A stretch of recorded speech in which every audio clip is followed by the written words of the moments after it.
Science Max Experiments at Large. Science Max! Now it's time for one of my favorite scientific terms, the Magnus effect. I am Magnus, and behold my effect. No, the Magnus effect has to do with things that are spinning. Things like these cups. And here's a great little Magnus effect flyer you can make at home. It's super easy. Get 2 styrofoam cups and tape them together at the bottoms using science tape. Then get some elastic bands and make a long one by tying them together. Take your elastic and you wrap it around the cup like this. Then hold the elastic on the bottom, remember, like that. And then let them go. They fly up and out. The reason why it goes up and stays in the air is because it's spinning, creating moving air over the top. Moving air has lower pressure, which means it's pushed up by the higher pressure underneath. And that is called the... It's coming. Oh, come on. Oh. Now, the Magnus effect. Yes. So, let's max it out. Magnus it out. See how much better that sounds? No. Max it out.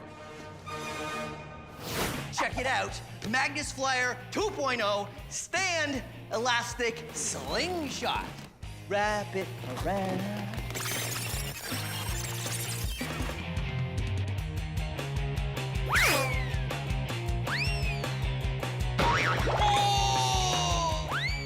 Remember, for the Magnus effect to work, your cups need to be spinning this way, the front side rotating up. Oh, and there you have it, the Magnus effect. I, Magnus, am out taking over the show. It is now Science Magnus. That is my effect, slightly improving the name of science TV shows. Oh, hello there. Here's a fun science experiment you can do with science and friction together. Take 2 books, put them on top of each other, and pull them apart. Ooh, not too much friction. But if you take the books and you interleave some of the pages, maybe 3 or 4 parts, and try it again, pull them apart, they're a little harder to pull apart. That's because the friction for more pages touching each other actually starts to add up. So, what if we were to take 2 books with a lot of pages and very carefully and meticulously take each page individually, one at a time, and overlay each one and go back and forth? These are 2 books completely shuffled together. The elastic band is actually just to hold the covers together. All right. So, now, the friction between all of these pages, when I try to pull it apart, makes it pretty much impossible. Now, there's 2 things going on here. First of all, when you start to pull the books apart, the pages start to stick together because they squeeze together, because you're pulling and they're squeezing. And the fact that there's so many pages sticking together, the friction builds up to a degree that is actually very impressive. But don't take my word for it. Let's max it out. Here is another 2 books, elastic just to hold the covers. This one clamped to the wall, and I'm gonna pull on this one.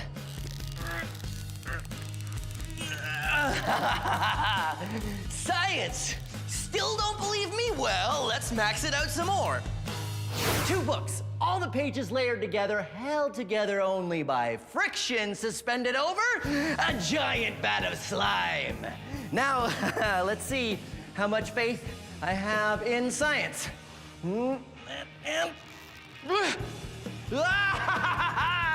Friction! Yeah! Okay, oh no. Okay, now to get down. Okay, hold on. And then...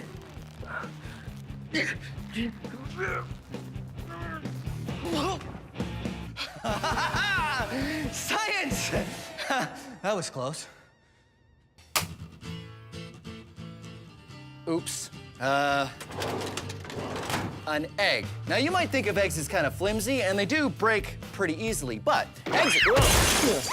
eggs are actually stronger than you think. It's because they're, well, egg-shaped. You see, the top of the egg is like a little bit of an arch, and the bottom of the egg is also like an arch. And arches distribute the weight, just like they do in a bridge. Here's how you can experiment with how strong eggs are. First, you want to get a pair of gloves to protect your hands from the shell, just in case anything goes wrong. You should also tell an adult that you're doing this experiment because if it does go wrong, you're gonna have some mess to explain. And also, you should probably put on some safety glasses. Now, here's what you do.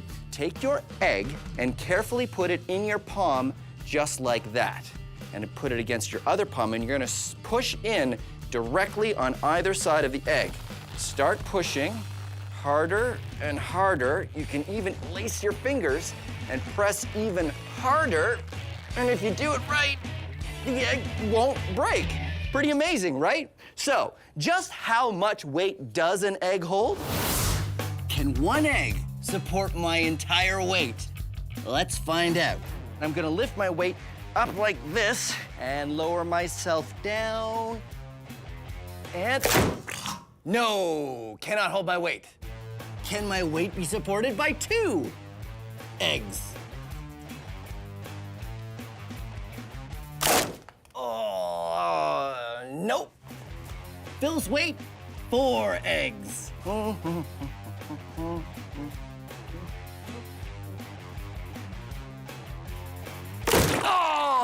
I thought they were gonna do it.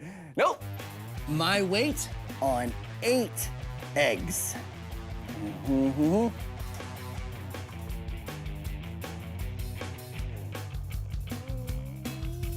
Huh? My weight can be supported by just 8 eggs. Science! Whoa, careful. All right, pliers, battery, copper wire. Now, if you've already done the electromagnet experiment, here's another experiment that uses all the same materials plus these. Ha! Neodymium magnets, some of the strongest magnets you can get. So, here's what you need. A battery, some neodymium magnets the same diameter as your battery, copper wire, and some pliers. So here's what you do. First thing is you put the batteries and the magnets together, like that. Then what you want to do is bend the wire so it's touching the top of the battery and goes around the battery and then touches the magnets at the bottom. Here's what that might look like. I say might because you can do any shape you want. I've made a coil here. And if you put it over the battery, you'll see it only touches the very top of the battery and the magnets at the bottom. And if I let it go, it spins. It's a homopolar motor. What happens is the battery sends an electric current through the copper wire, and that turns it into an electromagnet, which is attracted to the magnets at the bottom, and it spins. So, now, let's max it out. Aha! A D-cell battery, which is larger and, of course, larger neodymium magnets. And you do the same thing. Make a coil that only touches the battery at the top and at the magnet, and aha! It spins! Maxed out homopolar motor. But don't worry, this is not the biggest size we're gonna do. Come on. Maxed out homopolar motor. I have 27 D-cell batteries, a giant copper tube, and a neodymium magnet. So I'm just gonna, and then we get rid of that. Put this down. Okay, so the first thing I do is attach the neodymium magnet to the batteries.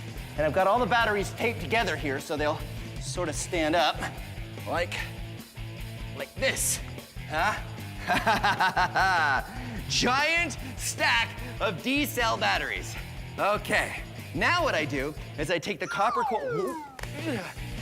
I take the copper coil. I need to get. Okay, hold on. I got this. I just need to get the copper coil there. I did it. Okay, so I take the copper and I put it on top of the D-cell batteries like this, and then I let it go. Let it go. Nope, whoa. Homopolar motor. Okay, so that didn't work, but that's okay. I like it when it doesn't work, because that's science. It's not science if it works perfectly every time. I mean, you gotta have some room for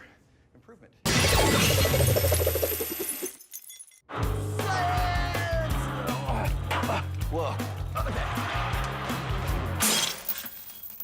This is Newton's cradle, and it's a really cool toy that demonstrates all kinds of laws of motion, including Newton's third law. What you do is you pull this one ball out, and when it hits these balls, they exert force on that ball to make it stop moving, but it exerts force on these balls, which travels through the balls and makes this one on the end fly out, like that. Now, there's a lot going on here, but you can really see how the force is equal that you put in and you get out if you use two balls. I swing two balls up, and two balls go out that side. Isn't that cool? Now, it wouldn't be Science Max unless we maxed it out, so come on. Whoa, okay. This is one we built out of bowling balls. Bowling balls. Bowling balls. Instead of smaller balls, and I think it's gonna work the same way. Let's find out. You throw one out, and ha-ha! Yeah, it works the same. Okay, now let's try it with two balls. Okay, ready? Wait. And two balls, throw them out. And two balls on that side. All right, so there you have it. Whoa. Newton's third law. Oh. Ah! Newton's third law. For every action, there is an equal and opposite reaction. Help, I'm being crushed by all this pressure.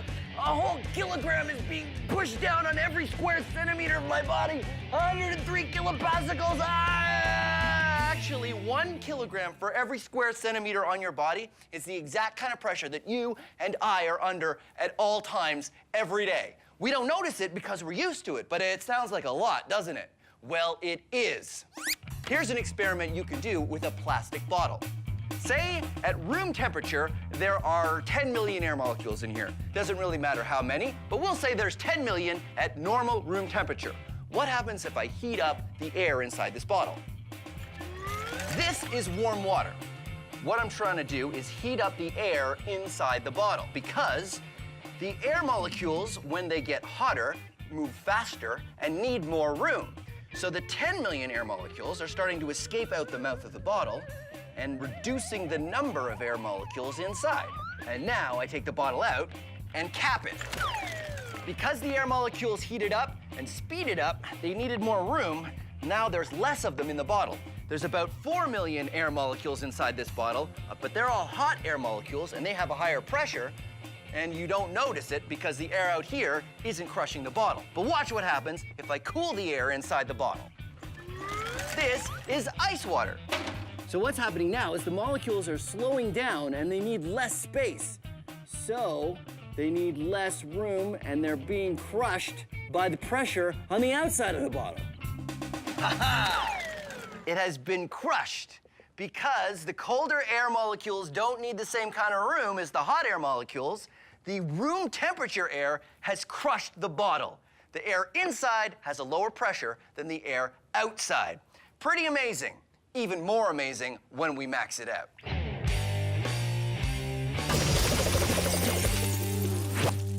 This is a steel drum. What we've done is we put some water in it and we're heating it up to boiling so there's nothing but hot air inside the drum. This is an airtight cap, which we use to seal the drum. And now we cool the drum off. Hey, Trevor, give me a hand. Ready? 1, 2, 3, you lift!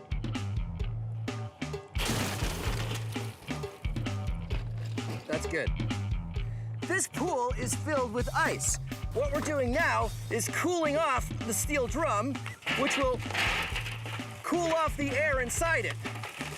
Which means, eventually, the air inside the steel drum will be a much lower pressure than the air outside the steel drum. Because this steel drum has a lot more volume than a 2-liter pop bottle, it takes a lot longer for the air to cool down. The other thing to think about is that it's a steel drum. I could stand on it and it wouldn't even dent. But sure enough, after a few minutes... Whoa! Check it out! The barrel has totally crushed. The low pressure air inside the barrel wasn't enough to withstand the force of the regular air pressure that you and I walk through every day. The air pressure all around us is enough to crush a steel drum. How cool is that? This science is delicious. This is rock candy. It's basically crystallized sugar, and you make it by turning a solid into a liquid and then back to a solid again. Here's how you can make it at home. You need a container that you're not gonna need for a while, and some water, some sugar, you can use brown or white, I like to use brown, and an adult. Here's why you need an adult. You want to dissolve 3 cups of sugar into every cup of water, and you can't do that unless you heat the water. So get an adult, a saucepan, and heat the water up, pour the sugar in, and keep stirring until it's all dissolved. Then pour it in your container and let it cool down. Then you'll need a shish kebab skewer, which is something you can get at the grocery store. Cut it down to the right size so it fits nicely into your container, and then dunk it in your sugar and get some crystals coated around the stick. These are seed crystals, and they get the whole process started. And now you have to wait for these to dry, otherwise they'll just fall off the stick when you put it in the water. So I've got one here that has dried out. You'll also want something to keep it from falling in the top of the container, so I'm gonna use a clothespin. Put it in there and dunk it in the container like that. And now for the final step, if you want, you can add food coloring. I like to use red because it reminds me of science. And I'm gonna use the stick to actually stir that up a little bit. There we go. Now, the dissolved sugar crystals in the water will slowly grow on the crystals that are already attached to the stick, and it will eventually grow into a rock candy pop. But it takes about a week. No, I'm just kidding. I've already got one that's standing by. Here we go. This one has been growing for about 7 days. And there you go, rock candy. Delicious science. Now, how can we make this any better? I mean, it's crystallized sugar. It doesn't get any more maxed out than that, does it?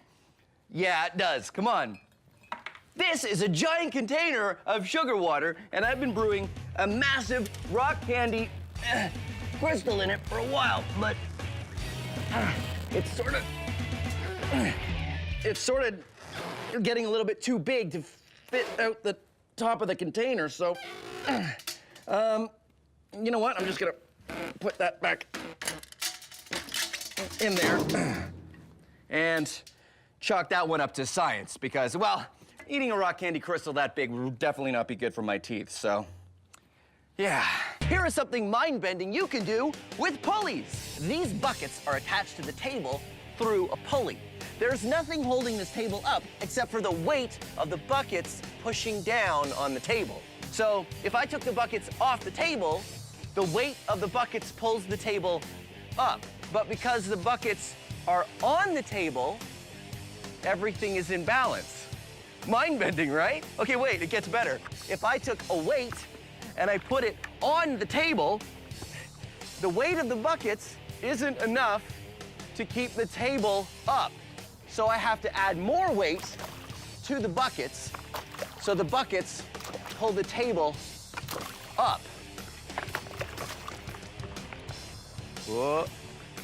And there you have it. It's weird, it's mind-bending, it's science. Today we're combining 2 different chemicals to create a reaction.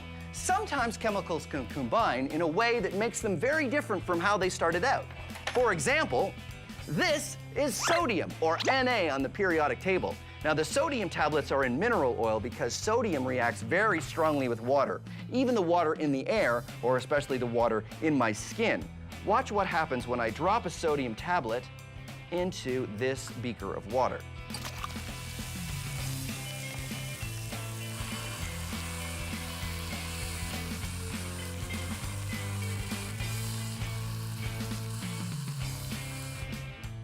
Very cool and very dangerous. And this is chlorine, or Cl on the periodic table. Chlorine gas is very poisonous. So, So, what happens if we combine these 2 deadly substances? Do we create some sort of super poison? Something more deadly than anything else known to science that causes fear and chaos in chemistry labs all over the land? No, we create salt. Good old normal table salt. These 2 substances combine to make NaCl, salt. Something completely and totally safe. chemistry. Oh, this is a climbing frog. Why does he climb? Because of science. I pull on this rope, and then I pull on that rope, and I pull on that rope, and that rope, and he climbs up the ropes. And why? Well, because of friction. The secret is 2 straws. The straws are pointed away from each other at the bottom. This allows it to climb thanks to friction. Take a closer look. When I pull on one string, it pulls straight, which makes the frog pivot. That string slips through the straw because there's not a lot of friction, but there's lots of friction on the other side because of the angle. So one side of the string goes down, which makes the other go up, which means the frog goes up with it, all thanks to friction. So now, let's max it out. This is a super maxed out climbing frog. Just like the small version, I have a rope going through 2 tubes. I pull on one rope and the other holds on by friction. Then I switch. And it does work. It's just a lot harder to pull on the ropes, but it totally works. Whoa, whoa. There, and then this one, and then that one, and then that one. Yeah! A giant climbing frog! All because of friction.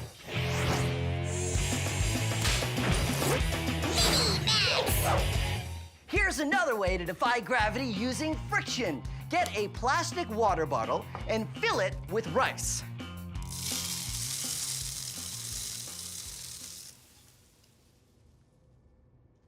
Take 2.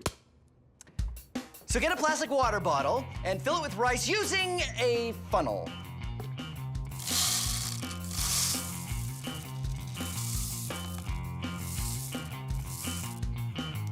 Then take a shish kebab skewer and stick it into the bottle and nothing happens. But if you tap the bottle down, the rice starts to pack in a little bit better. See how the level of rice is lower?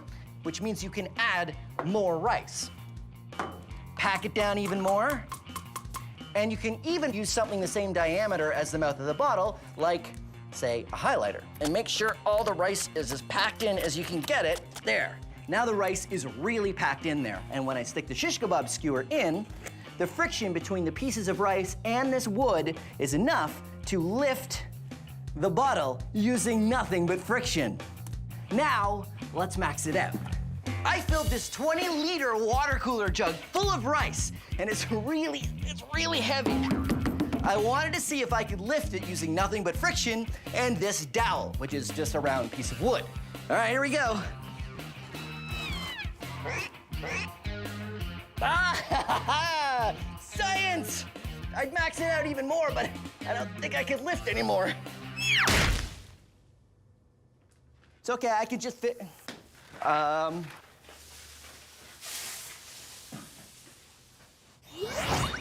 Newton's first law in 60 seconds. Newton's first law says an object in motion tends to stay in motion. So why don't they? See, if I was to throw this,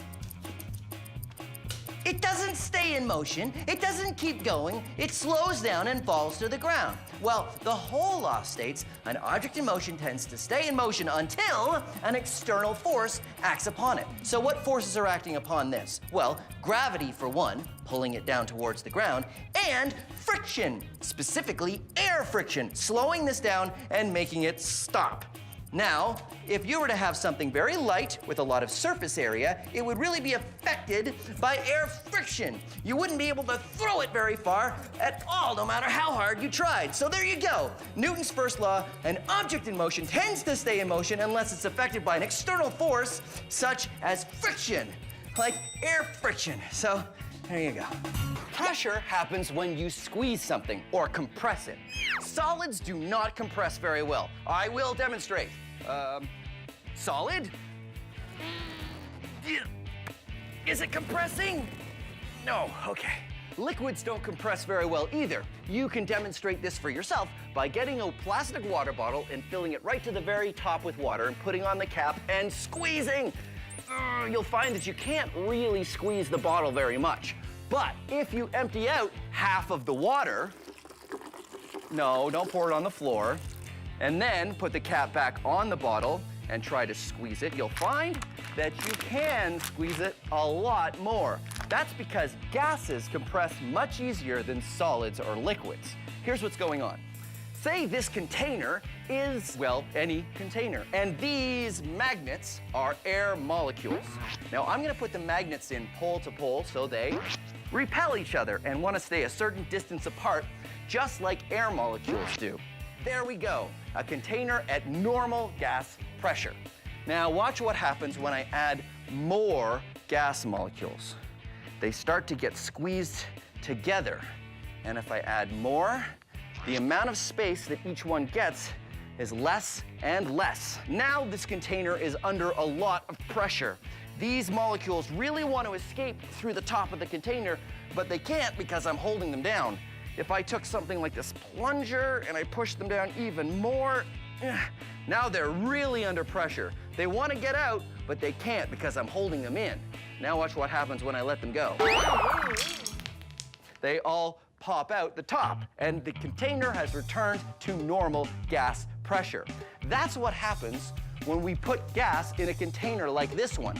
These containers that hold compressed gas are made out of solid steel because you need something really strong or it might explode if you put too much gas pressure in it. That's why these are only filled up by professionals who know exactly how much pressure it can take.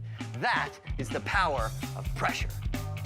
Our maxed out mousetrap boat isn't the only way to give a boat propulsion. Let's look at another way using a balloon. Let's make a balloon-powered boat. All you need for that is something to be your boat and a balloon. Then you attach them together. Actually, the best way to do it is use a straw and attach the balloon to the straw using an elastic band. And then you attach it to your boat using more elastic bands, just like this. I've put a nice tape top on the boat to make it look awesome. And I also put a little bit of a riser here using just anything plastic to keep the straw nice and straight, because the question is, will our balloon-powered boat work better if it's pushing in the air or if it's pushing in the water? Well, let's do a science experiment and find out. First version, in the air.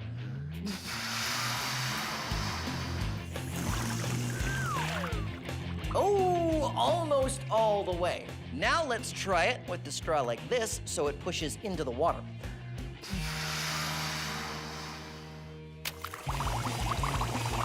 Whoa, works so much better. Why? Because water is denser than air. The air coming out of the straw has to push against something to make the boat move. Water has more mass than air, so pushing against water has a better result. Now, let's max it out. This is an air compressor.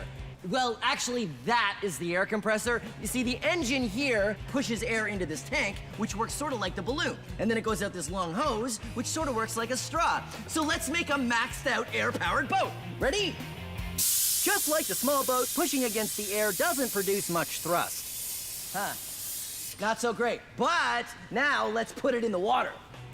Pushing against the water gives me much more thrust because water is more dense than air. Whoa. Maxed out air-powered boat! Maxed out air-powered boat! Yeah! Whoa!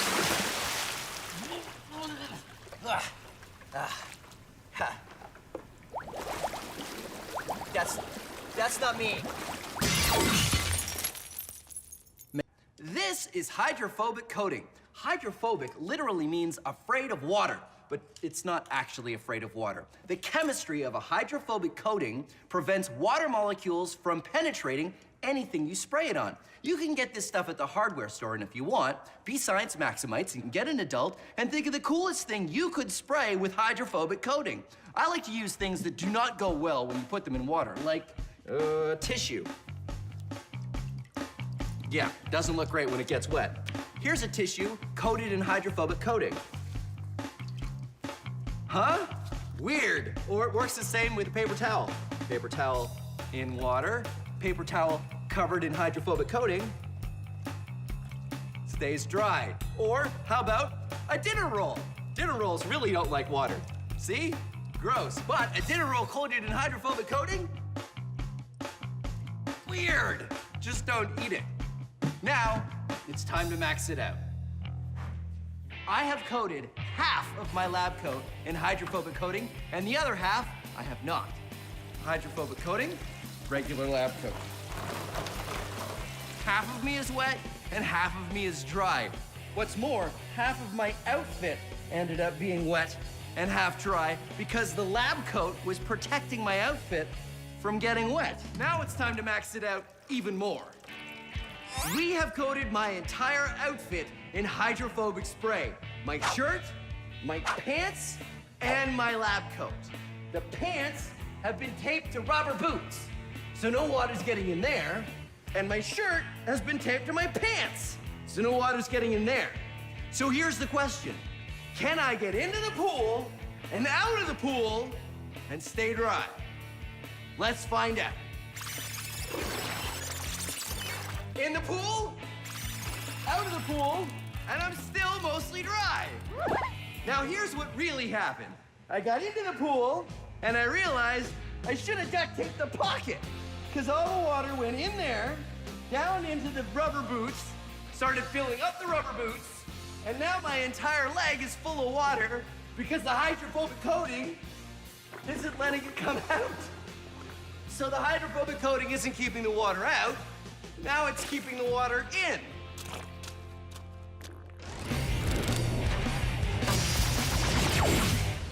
Let's take a closer look at Newton's third law. Newton's third law. For every action, there is an equal and opposite reaction. Okay.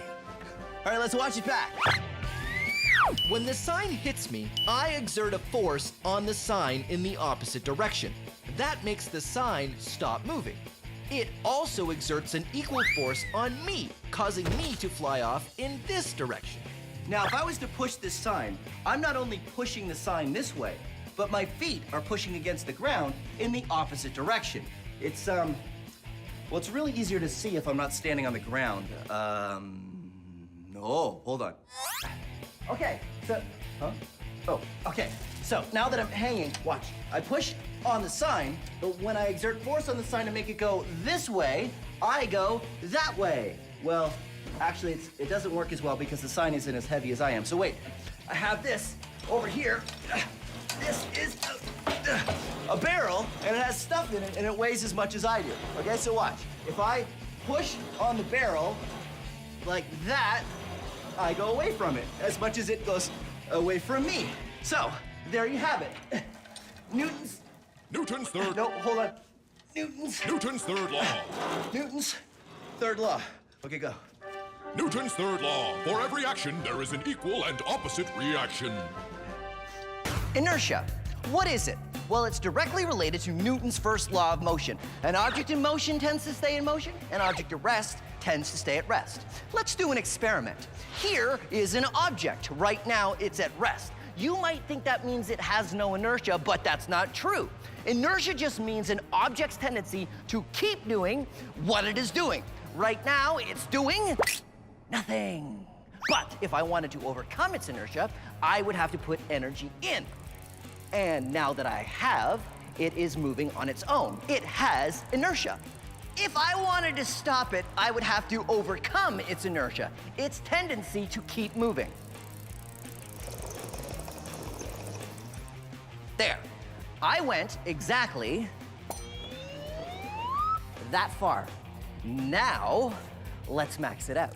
I'm adding these weights to the cart. Now it has a lot more mass, which means it has a lot more inertia and its tendency to do nothing. But this time it has a lot more inertia. If I wanted to get it going the same speed as before, I'd have to put in a lot more effort. There, now it's going the same speed as before, but now it has way more inertia, so stopping it will be harder.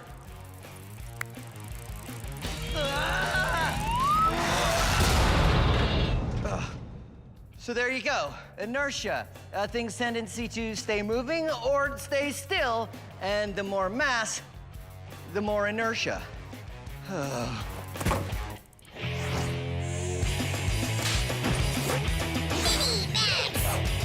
Dear Phil, I can't believe you did a whole episode on boat propulsion and you didn't use the greatest thing out there for making a boat move, a propeller. Sincerely, a fan. Well, let's talk about propellers. Oh. Good thing this is fan mail. Get it? Because it's a fan? Yeah, anyway.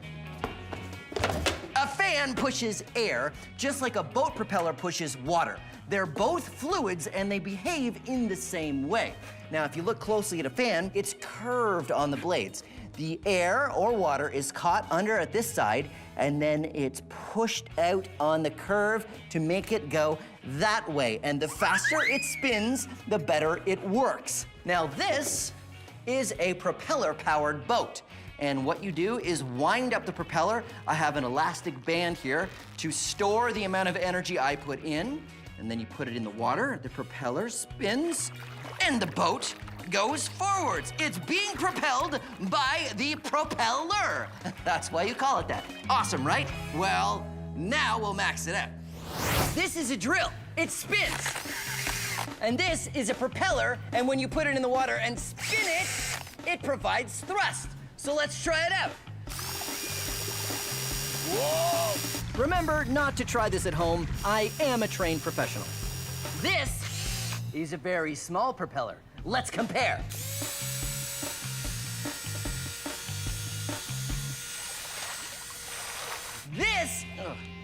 This is a super maxed out propeller. Whoa, okay, let's try it out. Whoa! The larger a propeller is, the more energy you need to turn it, and the more propulsion you get out. This is a pendulum. It's a weight that swings. It swings back and forth. Pendulums are pretty simple. It swings back and forth. Predicting the path of a pendulum, pretty simple. It's gonna swing back and forth. But wait, as I make it so much more complex by adding a pendulum. Now I've got a pendulum down here, and that one swings back and forth, and I've got a pendulum up here that swings back and forth. What will happen to this part of the pendulum when I let it go? Can you predict? Let's find out. This is a double pendulum, and predicting the path of a double pendulum is really difficult. It's still simple physics, but because there's a moving part attached to a moving part, it makes it way more complex. So, the question is, can we max it out even more? Of course we can. These are chaos pendulums. This one's a lever, and it's got another lever on the end. Whoa, and this one here is a perfectly balanced lever, and it's got a pendulum on either side. Whoa. Whoa. Scientists and engineers have always said that the more moving parts something has, the more complex they are. Science. This is ferrofluid. It is ferromagnetic, which means it's attracted to magnets. And I know what you're thinking. You're thinking, it's not that interesting. Well, watch as I put it next to this magnet. Very interesting. And because it's a liquid, it behaves in very interesting ways. Watch this. Unlike most things ferromagnetic, like paper clips or iron filings, ferrofluid is a liquid, which means it behaves in a unique way. The spikes it creates are following the magnetic field lines of the magnet. You can see the magnetic field in 3D. It's even more impressive when we max it out. This is ferrofluid outside of a glass jar. Now, it's sitting in a pool around this electromagnet, and this is a dial which I can use to change the voltage of the electromagnet, making the magnet stronger. Watch this. Changing the current going to the spiral in the middle turns it into a magnet. The more current I put in, the stronger that magnet becomes, allowing the ferrofluid to climb the spiral to the top. And remember, even though it looks all spiky, it's still a liquid. I will demonstrate with my plastic spoon.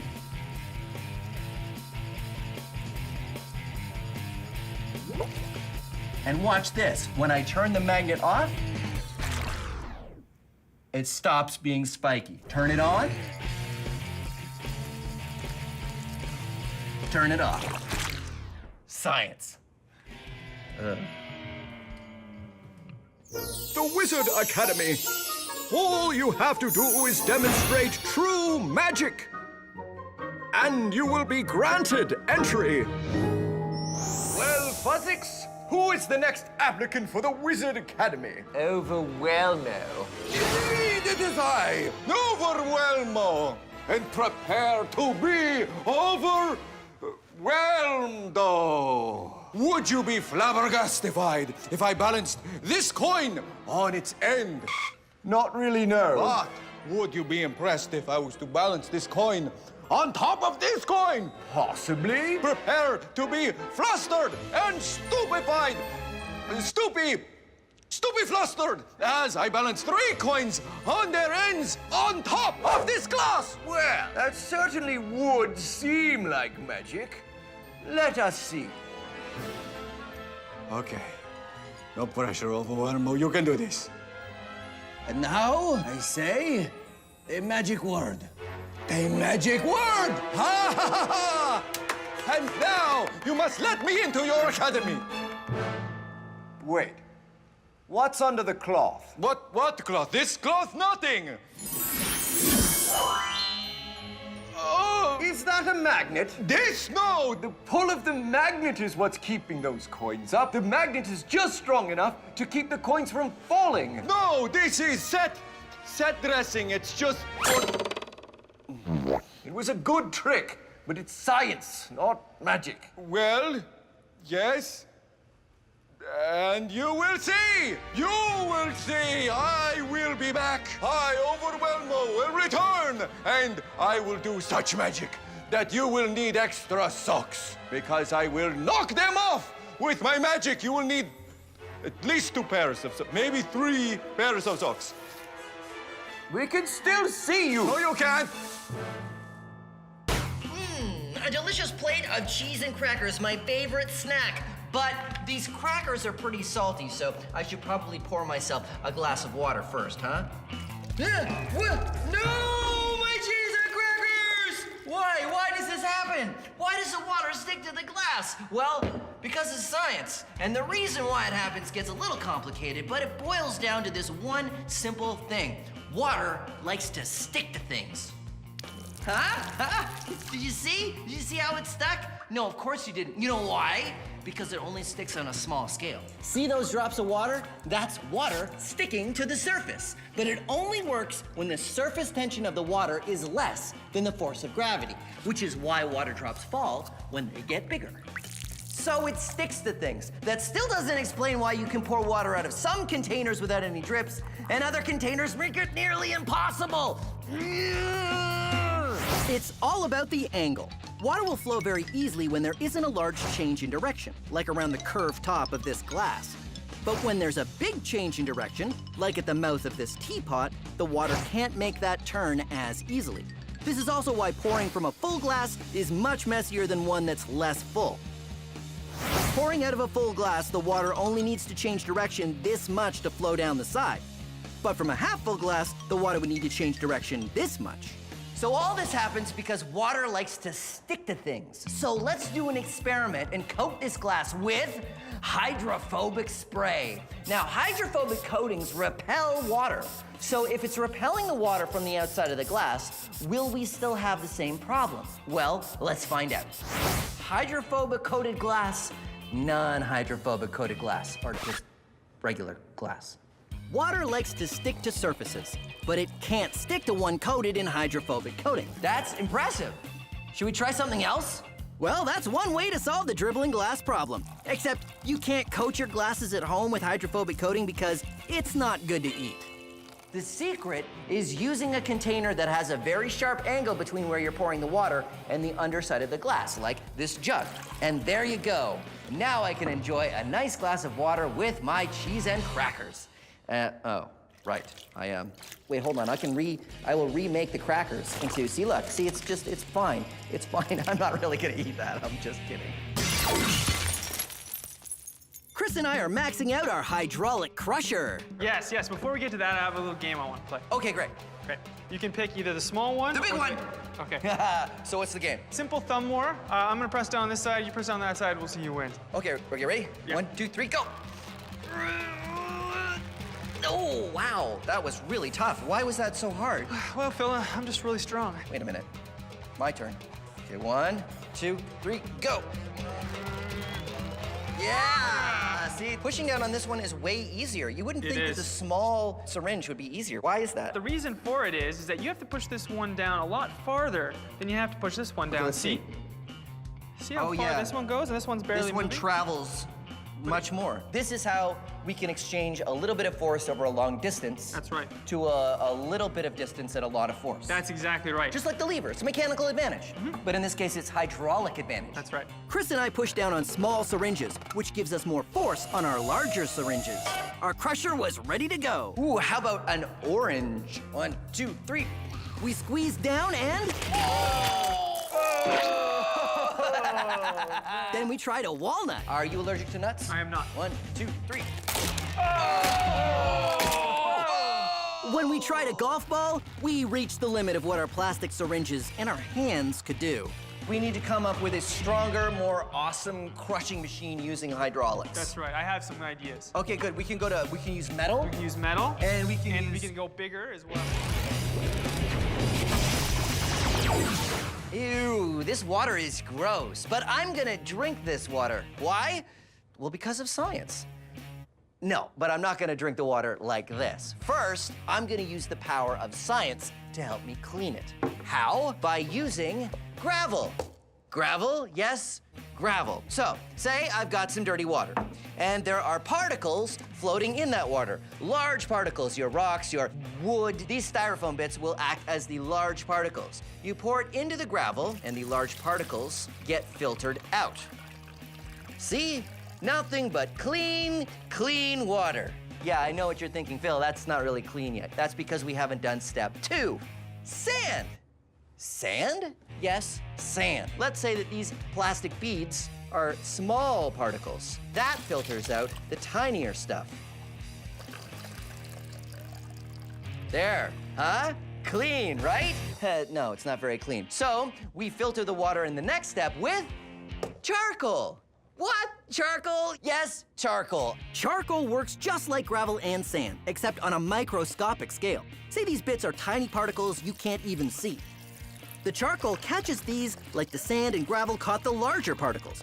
This is called a gravel, sand, and charcoal filter. The gravel catches the big particles, the sand the smaller ones, and the charcoal the microscopic ones. These kinds of filters are used all over the world to clean drinking water. Delicious. Science. This is a chain of beads, and this is glass. Now, if I was to drop the chain of beads, what will happen? It will fall. Yes, that's right. It'll fall because of gravity. But watch this. This side goes up.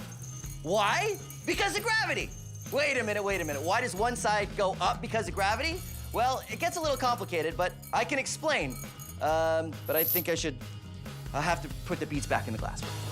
Okay, so what's going on? Well, when this part of the chain starts falling out, it gets longer and longer, and it has more mass than this side of the chain.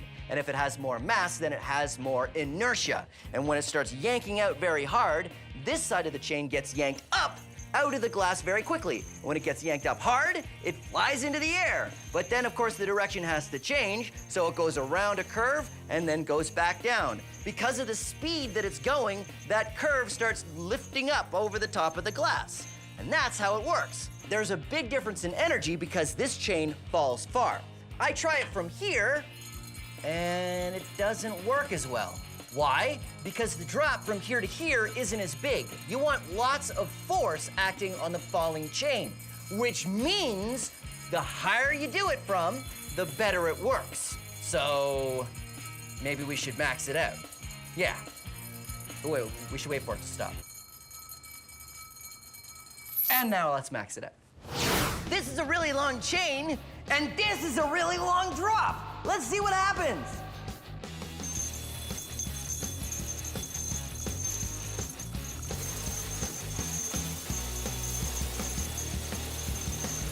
Whoa! Look at that! Whoa! Super maxed out! Science! Now we're gonna talk about tension. What's tension? One more than 9-shin. Get it? Because tension and 9, that's, okay, because tension is the force that we usually talk about when we think about pulling a rope or a chain or something like that, because you know the old expression, you can't push a rope.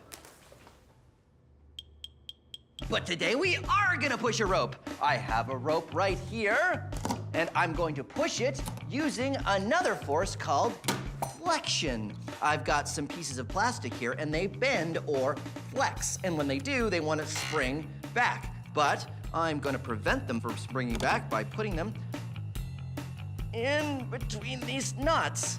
And look, the rope now stays up. And I take another piece, and I stick it on this knot, and then I bend it all the way. This is not terrifying. Really, it's not terrifying at all. Okay, good. And then I take this piece, and I put it here, and I bend it around, and so now we have a rope that's being pushed, and we're defying gravity, and we're making a cool art sculpture. All right, one more here. Ooh, okay, here we go. And flexing. And whoa. Ha-ha! There you go. I've pushed a rope, defied gravity, and made a cool art sculpture. Okay, well, I guess technically I haven't really pushed the rope because we're still pulling from each knot. And I guess I haven't really defied gravity because that one's sitting on the table and all the others are sitting on top of that. But you can't argue that I made a cool art sculpture. Ha-ha! Art! I mean, science. Here is an experiment you can do at home with friction. This is a toy boat. Yes, you guessed that right. And this is a wooden plank. Correct, that's 2 for 2. I put the boat on the ramp and watch what happens. Nothing! The reason why is because the friction between the boat and the ramp is enough to counteract the force of gravity trying to pull it down. But watch what happens if I raise the ramp to the right height, the boat slides down because the friction isn't enough and gravity pulls it down. But when we change surfaces to this carpet, let's see what happens. Same angle, I can raise it higher, higher, higher, because there's more friction between the carpet and the boat than there was between the wood and the boat. Better sandcastles in 80 seconds. Building sandcastles is fun, but you can't use dry sand because it doesn't stay up very well. You have to use wet sand. But even if you use wet sand, it doesn't hold a lot of weight. But if you use sand with the power of science, it does hold the weight. Dry sand, wet sand, science sand. Here's what's going on. Say these ping pong balls are grains of sand. When they're dry, they don't hold together very well. That's why you can't build a sandcastle out of dry sand. But if you get the sand wet a little bit, the grains of sand will hold together a little better because of the surface tension of the water. That's why it's easier to build a sandcastle with wet sand, but they still won't hold much weight. But if you add something that creates even more friction between the grains of sand, like say this sandpaper, it will hold the weight. So here's what you do. Take window screen and cut it into circles. Make sure you get an adult's permission first, okay? Deal? Put in a layer of sand, pack it down, and put in a circle of window screen. And a layer of sand, pack it down, circle of window screen. Then, you guessed it, layer of sand, pack it down, circle of window screen. The window screens are gonna add more friction between the grains of sand and will make your sandcastle strong. Strong with the power of science. And then you can put lots of weight on it. And there you go. Sand with the power of science. Ha ha! Okay, I had to max it out. Let's see how strong science sand really is. Huh? Ha ha ha ha ha! Science mousetrap.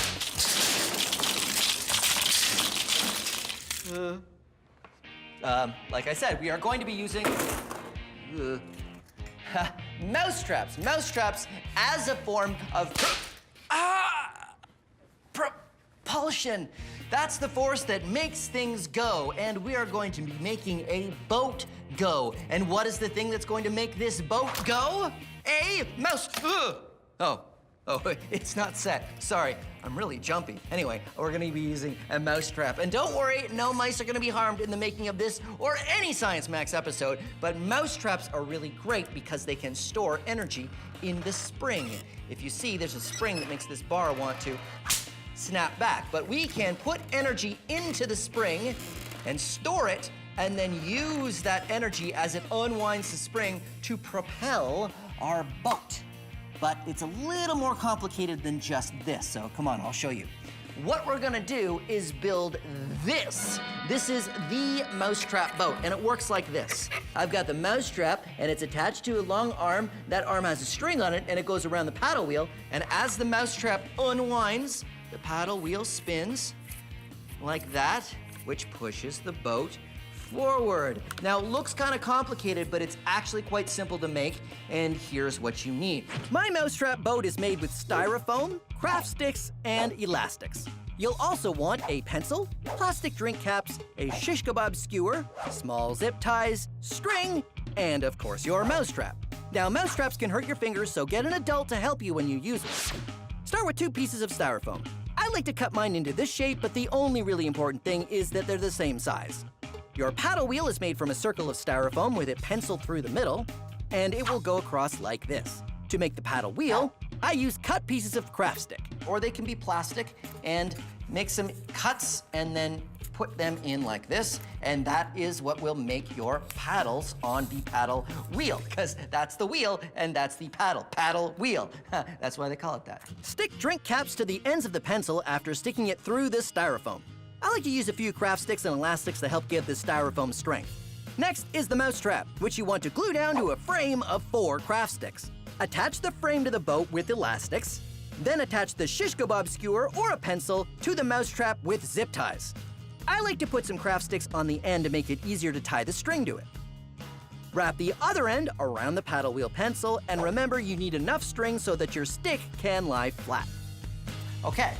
Let's try it out. Wind up the paddle wheel. This will be a little hard as the spring will pull back, but that's where you're storing the energy.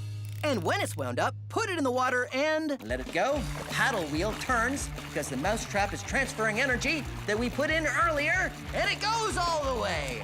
We stored the energy in the tension of the spring. Now that tension is pulling the mousetrap, the stick, and the string, which turns the paddle wheel and makes the boat go.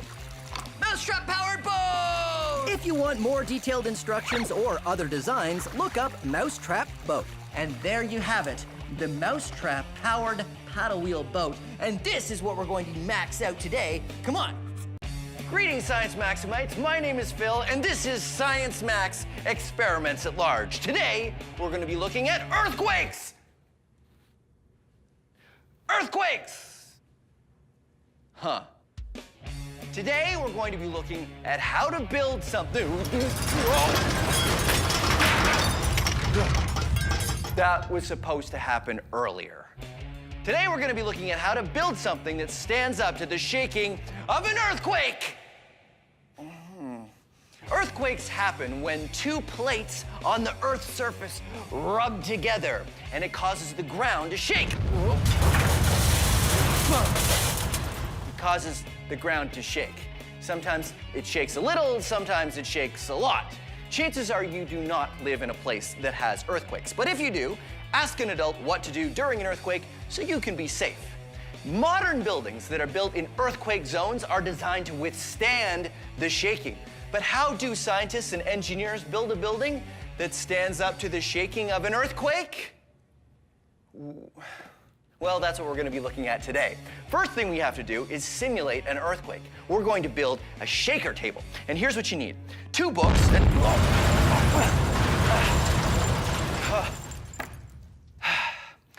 2 books, 4 elastic bands, and 4 rubber balls. Oh, wait. Okay. Four rubber balls. All right, so the first thing you do is actually take your 4 elastic bands and wrap them around your books. Put one set on one side, one set on the other side, till you have that. Then you take your 4 balls and you stick them in between the books in the middle-ish area. But you don't want to have them too close to the edges. And now 2 at the back. And ta-da! You've made your own shaker table. What are you shaking, you ask? I will show you. You build a tower. Like this one here that I built out of building blocks. So here's what you do. You'll need your base to be securely attached to the shaker table. I use painter's tape because it'll come off again without harming the books. And what I want to find out is just how much shaking this tower can take before it falls apart. Ready? Oh. And there it goes. And when you've done that, what you do is you be a science maximite and you design another tower. And you tape it down to your shaker table and see if you can make this tower fall down in an earthquake.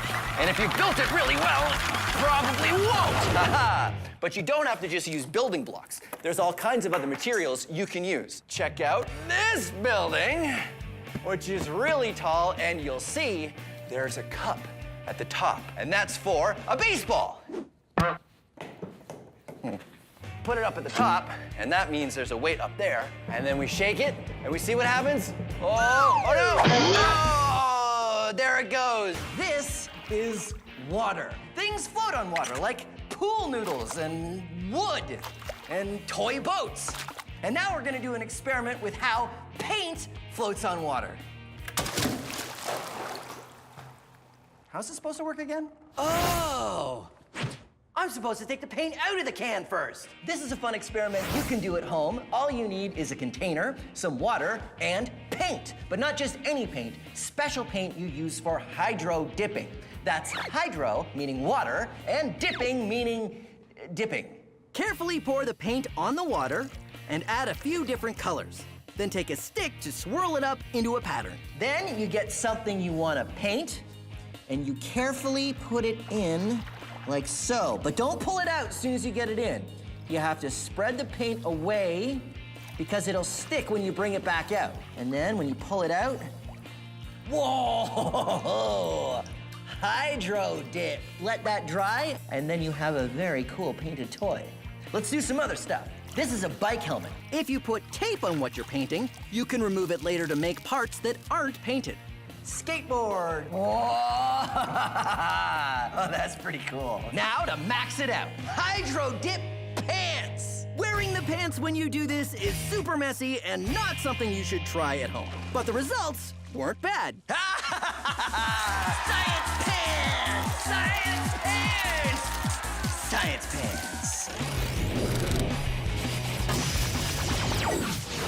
One of the ways you can experience the power of water is watching it wash away dirt. You can experiment with this yourself by making your own erosion table. To make your own, fill a plastic tub with sand and tilt it up. Cut a hole in the tub at the low end and put a hose with a trickle of water at the high end. Then to complete your model, fill it with A little happy town. This small model shows how rivers cut their course to the ocean by following the lowest point. Try to design your town and the layout of the ground so the river goes around the buildings. I'll see you later. I'm gonna take a swim in the river now. There are lots of ways to experiment. Change the amount of water, or the steepness of the angle, Look at the soil, it's all getting eroded over here. or the way the town is laid out. Every time you do it, the river goes in a different direction. And have fun. Oh, phew, I'm tired. I'm just gonna lie down. And that is the power of water. This is a basketball. It bounces. This is a golf ball. It bounces. But it never bounces as high as where I dropped it from. But watch as I put the golf ball on top of the basketball. Whoa! Why does the golf ball bounce higher than where I dropped it from? How is this possible? I only bounced the golf ball from 1 meter high. So what's going on? Well, as the basketball hits the ground, it compresses, storing the potential energy of its bounce, about to give that energy back as it bounces up again. But this energy works as a springboard for the golf ball. And since the golf ball has a lot less mass than the basketball, the upwards kinetic energy of the basketball is given to the golf ball. So, let's max it out. Ball, on a ball, on a ball. 3-ball bounce.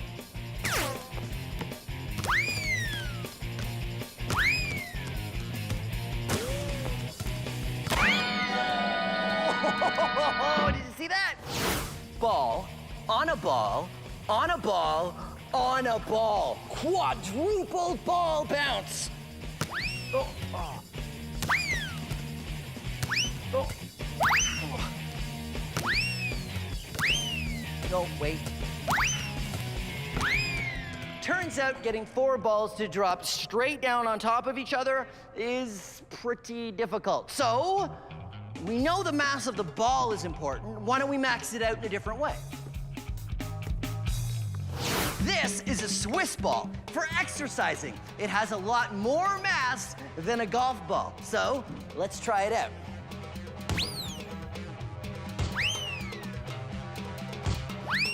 There you go. The transfer of energy between balls. A great way to lose golf balls.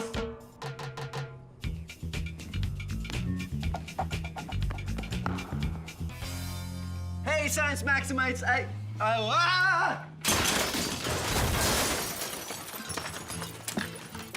slippery. But that's okay, because today we're talking about friction. Friction is a force that is everywhere and happens when any one thing rubs against any other thing. We do lots of things to increase friction, like wear shoes with big treads on them. And we can do things to reduce friction, like the experiment we're doing today. We're gonna build a hover disc, and it's very easy. You take some cardboard and cut it into a circle, just like this. Then put a hole in the middle of the circle. You might want an adult to help you with that. And then take a plastic drink bottle cap, like this. I like to use the ones that you get on sport bottles because they have a little nozzle that pops open or closed. And then you glue it around the circle and you get this. Then you need a balloon. So you blow up your balloon. I know you know that step.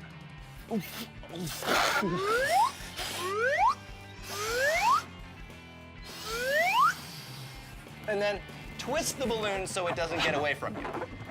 When it's nice and twisted, you can stick it over the drink bottle cap like this, and then untwist it. And this is why I like to use the plastic drink bottle caps that come from sport bottles, because you can open it when you want. And when you do, your disc rides on a cushion of air, reducing the friction with the table, and it's almost like it's sliding on ice. You can also use CDs if you want to do a different design. Just make sure you're using CDs you never want to listen to again. Now, if any of this is too fast, don't worry. You can always go to the Science Max website, where we have all of the instructions. Greetings, Science Maximites. Today we're using fizzy drinks in our experiments. And a fizzy drink is just water with bubbles of carbon dioxide gas dissolved in it. So I thought, since we exhale carbon dioxide, I could make a fizzy drink by just blowing bubbles in this water. Doesn't seem to be working though, does it? I don't see any bubbles, do you? No. Water does absorb carbon dioxide gas, but I don't have a fizzy drink. Weird. Time to check the book of science. Oh, in order to make bubbles, you have to have pressure. So... this is an air compressor. It takes air and compresses it, puts it under pressure. So...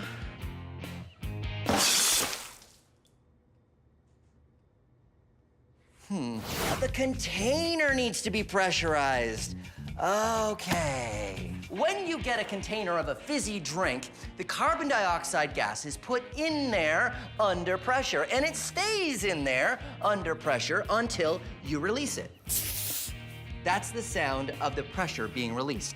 And when it is released, the carbon dioxide gas starts to expand. And when it expands, it creates bubbles. And that's what makes your fizzy drink. This process takes a while to run out, but eventually it will become flat. No more bubbles. But what if there was a way to release all of that carbonation all in one go? Well, there is. And for this experiment, all you need is your favorite brand of fizzy drink, Science Max brand Diet Science Cola. 100% science, 0 calories. And your favorite candy, like these science experiments. All the minty flavor that comes from pure science.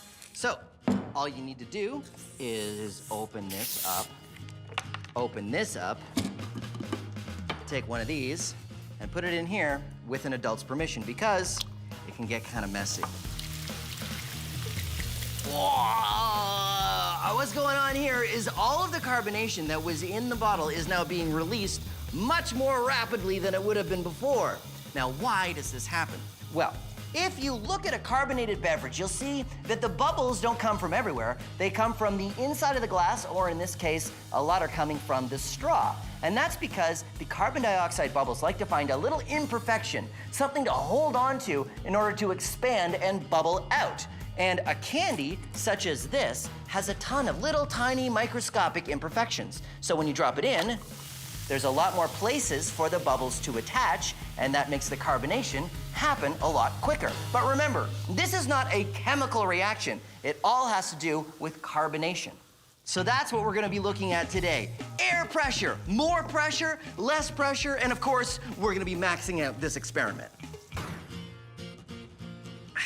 Nothing like a fizzy glass of water. And now there are ways for you to carbonate water at home with something like this, the Science Max Carbonation Station. You have a bottle of compressed carbon dioxide gas that's hooked up.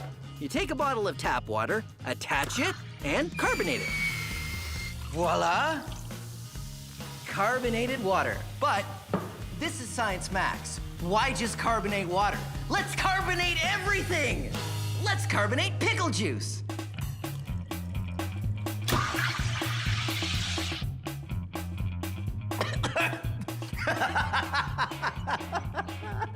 It's actually amazing. Milk. It's like milk meets water, kind of very odd. Chocolate milk? Oh no, that's way better. Carbonated mustard. Carbonated tomato juice, carbonated hot sauce. No, wait, carbonated, that was the hot sauce.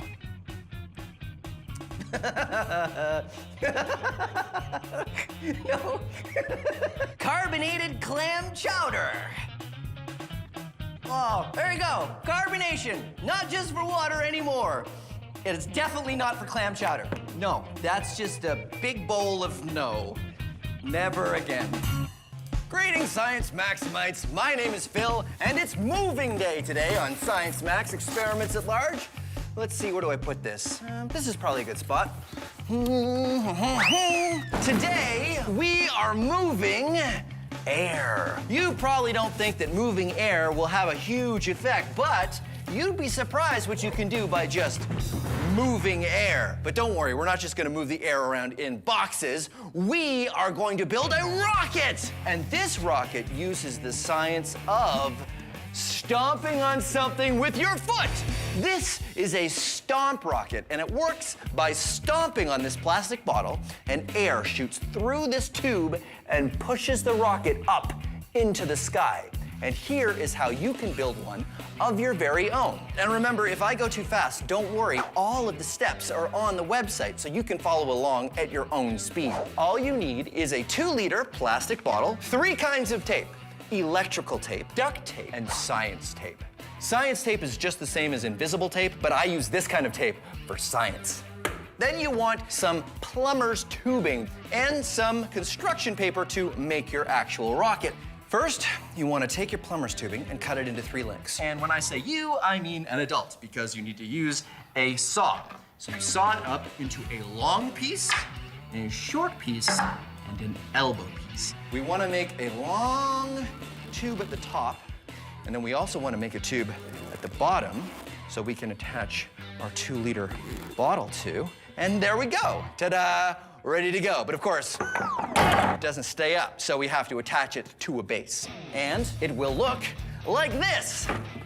And you see, it's been attached with duct tape here, and I've used electrical tape, and I've wrapped that part around there. Now, building the rocket. Wrap the paper around the tube and tape it with your science tape. Tape the top closed so no air escapes. Then cut a semicircle to make the nose cone and 3 hoops for thrusters and tape them to the bottom. There you go. The rocket fits on the tube just like that.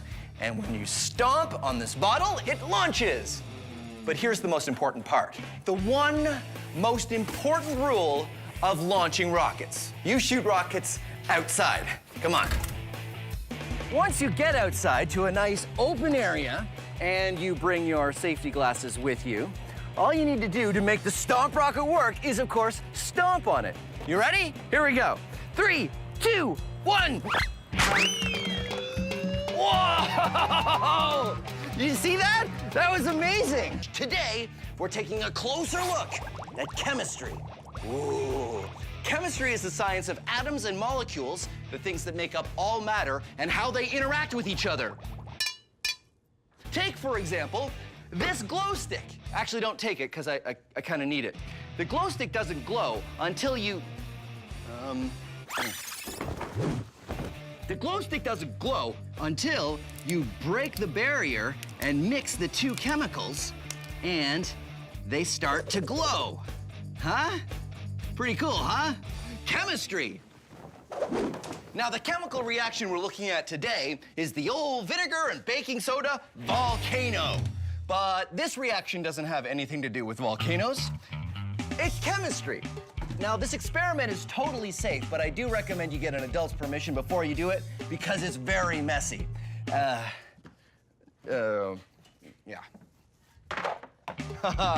First, you're gonna want baking soda and vinegar. These are your 2 main ingredients, but you'll also want dish soap and red food coloring if you want it to look a little bit more like lava. Now, I like to mix the baking soda, red food coloring, and dish soap together with a little warm water, so all you have to do is add the vinegar. And when you do, this is what happens.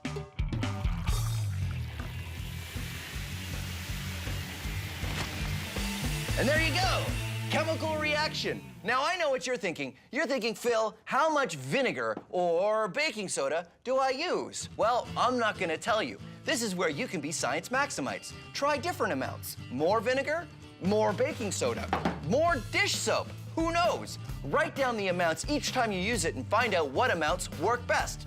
That's called science. Here's another fun way you can play with elastic force. Take a milk carton. I prefer Science Max Milk because it's the creamiest. 2% cream, 100% science. Wrap some elastic bands around it with some popsicle sticks on the bottom, sort of like feet. Then take some clamshell packaging, which wraps just about anything you buy nowadays, and cut out a square or a rectangle. Then wrap some tape around that square with an elastic in it and put the elastic on the feet of your milk carton. Then wind it around and make sure you go backwards so your paddle wheel boat will go forwards when you put it in the water.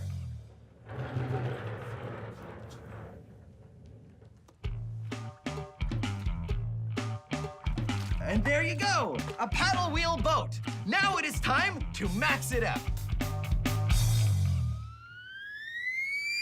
Ahoy, the SS maxed out elastic force paddle wheel boat mattress. I need a better name. But I've made a giant paddle wheel boat that will work on elastic force because I've got surgical tubing as my elastics, and that's an air mattress. And then I use some lumber to hold it all together. And of course I need a paddle wheel, and what better thing to use in a pool than a flutterboard? Okay, here we go. So normally you're not allowed to wear your clothes and your shoes in the pool, but I got special permission because of science. Besides, I'm not worried at all, so I didn't wear my swimming outfit because I figure I can totally do this entire experiment without even getting wet. That is how confident I am.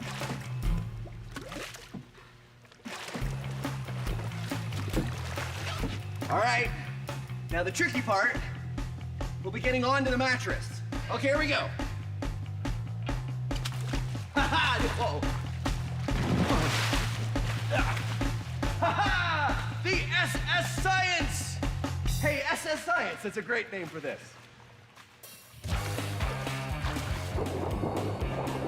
Look, it works great, and I managed to stay totally dry. Huh? Well, almost. Whoa, oh.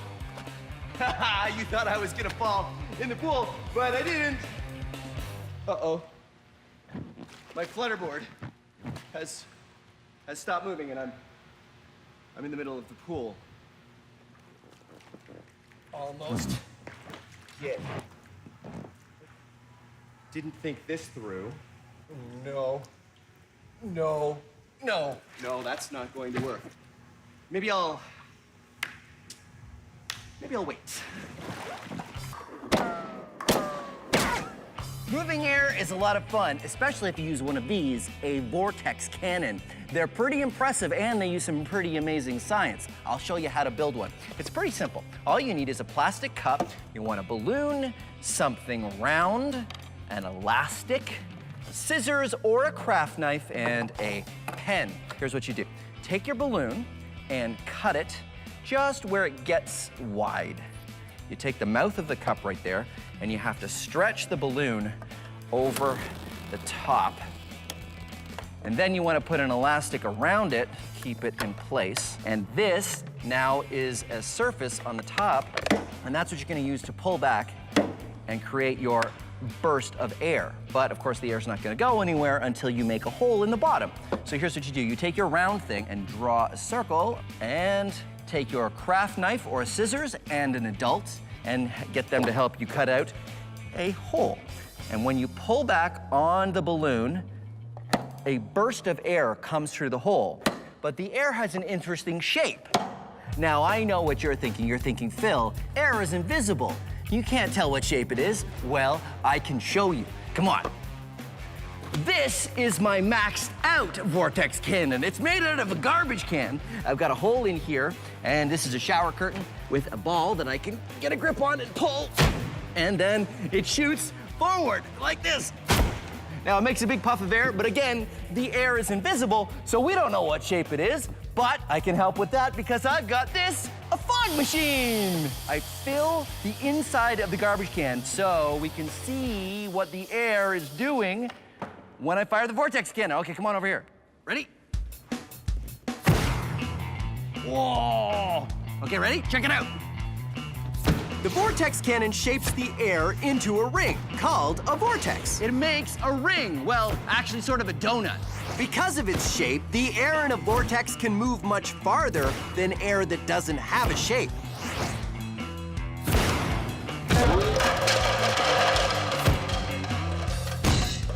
Vortex cannon. Air that has a shape goes a lot further than air that doesn't have a shape. And it's also way more fun. Woohoo! As you may have already guessed, today is about friction, and here's a really easy friction experiment you can do at home. All you need is a piece of wood. You don't need the frame, and you don't have to do anything fancy to it. Just put one end up on a couch or a coffee table and make a nice ramp. Then you want something to slide down that ramp, and I like to use a piece of wood. Now check it out. Wood ramp, wood block. The friction is so much that the wood slides to there. Now what I like to do is take a little flag and mark the results. Recording the results is good science. Now here's where it gets fun. Get another surface and attach it to the wood, like carpet and wood. Let's see how far this goes. Not as good. All right, record the results. Cardboard. Ooh, nicely done, cardboard. Foam.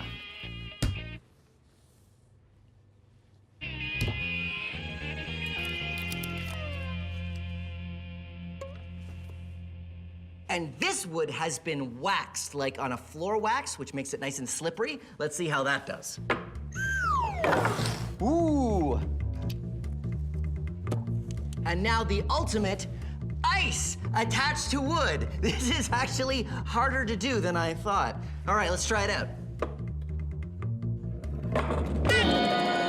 Ice! The clear winner. Not a big surprise right there. And get this, once you've done all of that, you can change the surface of the ramp. You can go to waxed wood. Carpet. Foam. Cardboard. Well, well, yeah, you get the idea. Record all the results, compare them, and there you go. Friction ramp experiment. And that's what we're gonna be maxing out today. So come on, let's go. This is a string. You can pull a string, but you can't push a string. Well, you can. You can push a string. You really can. Okay, quit it. Quit it. This little contraption works sort of like a baseball pitching machine, but in miniature. See, there are two motors here, and the wheels spin together to shoot things out this way. Things like this craft stick. Watch this. Whoa! Let's watch that again. Whoa! But now, watch as I put a large loop of string through. What? Pushing string. How does this happen? Hello? I don't suppose it's the Magnus effect? No, it's not the Magnus effect. No, it's all right. I'll be in my lair if you need me. Okay, right. Bye. Right. Where was I? I believe you were at, the reason why this works is... Right. Pushing string. How does this happen? It's all because of inertia. Check it out. The wheels are pushing the string through fast. It's got some weight and it's got some speed, which means it has some inertia. So when it goes this way, it wants to keep going this way. But it goes all the way to the end, and then because it's a loop, gets sucked back in this way, which means all of this inertia, you can sort of overcome gravity. Pushing string. Science. So here we go. Amazing. The friction ramp, it's pretty simple. You just take, I've got blocks of wood with different surfaces. Amazing. And then you just slide them down the ramp. Right. So cool. Yeah, so what if, to max it out, what if this is us? We're a block of wood? No, I mean like we are on the block of wood and then we can try changing the bottom. I guess a block of wood isn't the right thing to use though. Right, yeah. Maybe we could use like a sled. Oh, yeah, okay, like a snow sled. That's a great idea. Okay, so we'll tell you what. I will portal in a sled for us. Are you sure you want to portal it in? I'm sure. Just stand back Okay. though. Okay. Ha! Ah, there we go. Maxed out friction slide! You ready, Sarah? Yeah, I'm ready. Okay, here we go. All right. Sarah and I pushed each other around on the sled, which was fun, but it was also tiring. It's pretty hard. This is my turn. My turn. All right. Oh, yeah! Whoa, friction! Yeah, friction! Yeah! Yeah, friction! But we soon realized it'd be pretty hard to measure how much friction there was. You know how hard you were pushing? I had no idea how hard I was pushing. A lot, but that doesn't really help in science terms. So Exactly. what do we do? Well, with your first experiment, you used a ramp. Could we maybe put a ramp up in here? In here? In here, yeah. I guess. Then we can measure also how far we go so we know how much friction is being used. Right, so we have our control, and then we have all the, just like the blocks. Exactly, just like the block. Okay, great. So we'll get the ramp, we'll get a bunch of wood, Yes. we'll get some tools. Yeah. Whoa. This is a Prince Rupert's drop. It's a piece of glass that has a long snaky tail and a bulb at one end. So what's so interesting about a glass tadpole? Well, I'll show you. And remember, this is just glass.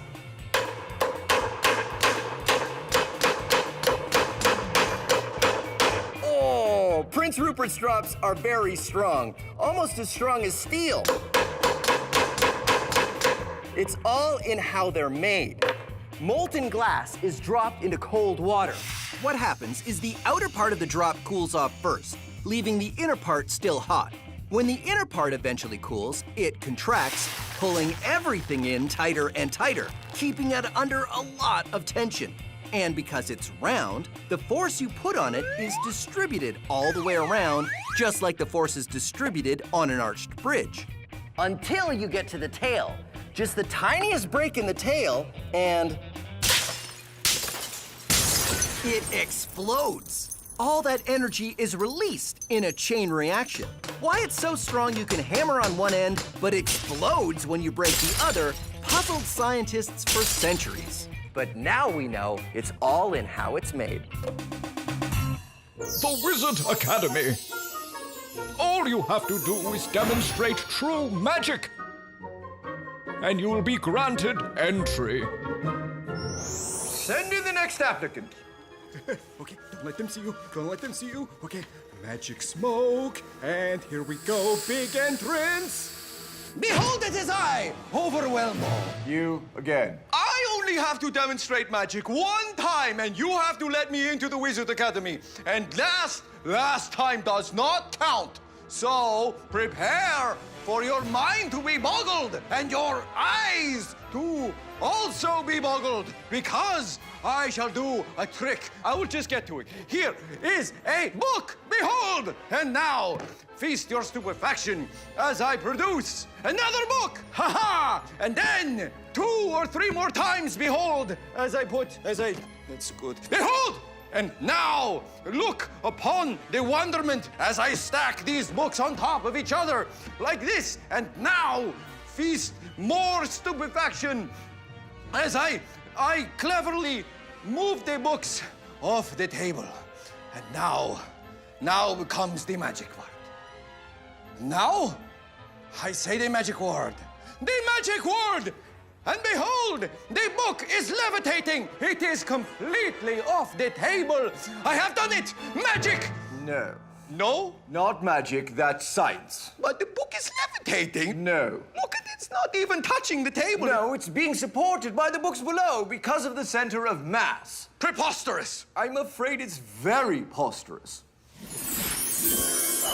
Each book is balanced on the one below in a way that the center of mass is behind the edge of the book below. And the entire stack's center of mass is behind the edge of the table. So it may look like magic, but it's science. So, I can't get into the Wizard Academy?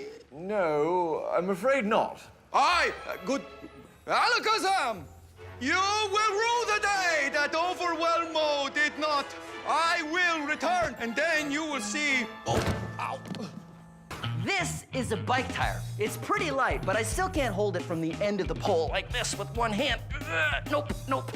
But I can if I get it spinning fast enough. I just use this drill, and then I get... Okay, so this is gonna be awfully hard to do with one person. This is the perfect opportunity to use the Trevor button. Haha, Trevor button. Hey, Trevor from the Science Max build team. What are you doing? Maxing this out. Oh, right on. Can you give me a hand for a second? Sure. Awesome. Okay, so you take this drill, and we're gonna get this wheel spinning really fast. Okay. I don't know if it's, No, I don't wanna know. I don't know if I remember to... No, it's fine. Max it out. We gotta max it out.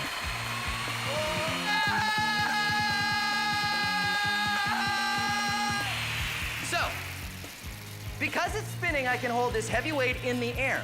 How is this possible? Because the wheel is basically a top. The forces that prevent a top tipping, angular momentum, are still working here. This angular momentum resists a change in direction this way, which is how gravity would want it to tip. Interestingly, these same forces also keep it spinning around me in a circle. So, I can lift a heavy weight in the air just by spinning it. Awesome max out experiment, Trevor. Yeah! What was that?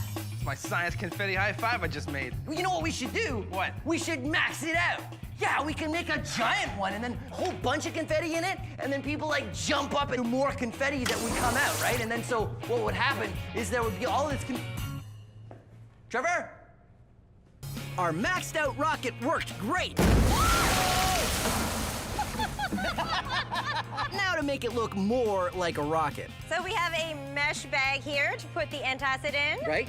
And we have some paper clips attached to it. And what are the paper clips for? Well, Phil, we have a magnet.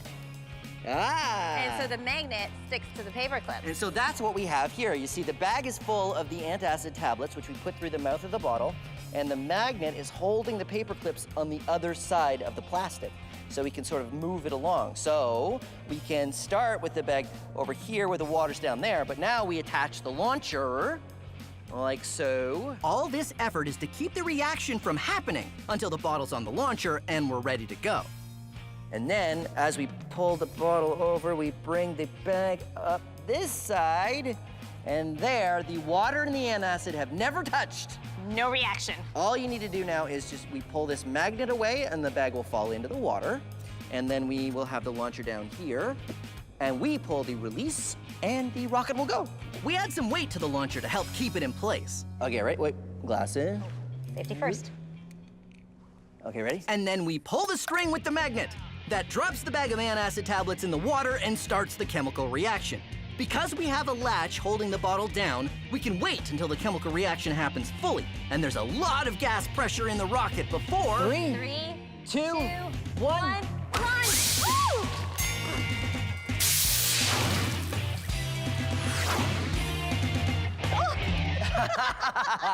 That worked. Yeah, I had hit the ceiling. I think we need to do this outside. Yeah, I think we definitely have to do it outside. All right, totally great. Weird. Anyway, I was saying we should put 3 or 4 of... 3, 2, 1, go! There it is. Yeah! We tried it outside and it worked great. The only thing left was to max it out even more. So, larger chamber? Yep, more antacid. More antacid, more air, more water. Absolutely. Bigger rocket. Okay, so you know what? I know how to splice 2 bottles together and we can increase the size of the chamber.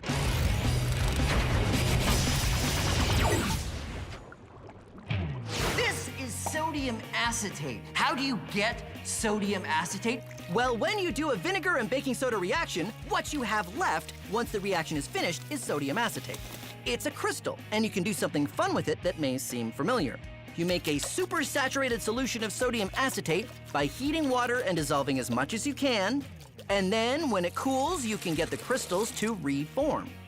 Now, if you did this with sugar, you could make a sugar pop, which we've done before. If you do it with salt, you could make a salt pop, which is less appealing. And if you do it with sodium acetate, you can do this. Just like with the sugar pop, all it needs is a seed crystal to get the crystals to reform.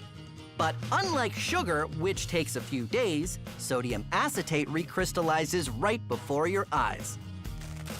Because we heated the water, it allowed more crystals to dissolve in it. Ooh. But then it cooled down afterward. There's more crystals sitting around in this water than there should be at this temperature.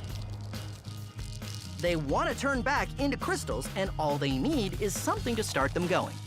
I've colored this one green because, I don't know, science. Maybe it'll look cool. A tiny crystal on the end of the stick is all we need to start the reaction happening. Whoa!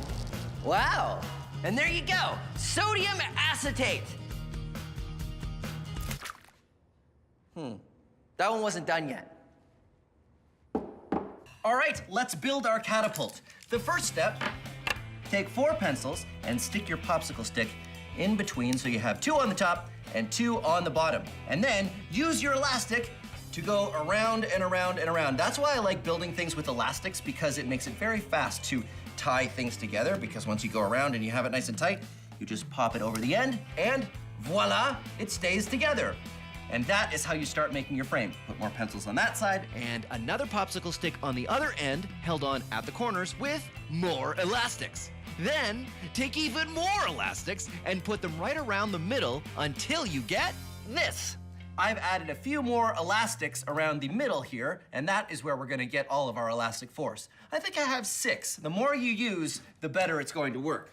Take your popsicle stick, stick it in between the elastics, and then start spinning it around. Here's the reason I use pencils and popsicle sticks is because the pencils are a little bit longer, which allows you to twist the popsicle stick around in the middle and build up the elastic force. Now, because I'm twisting, the elastic force we're using here is called torsion, or twisting force.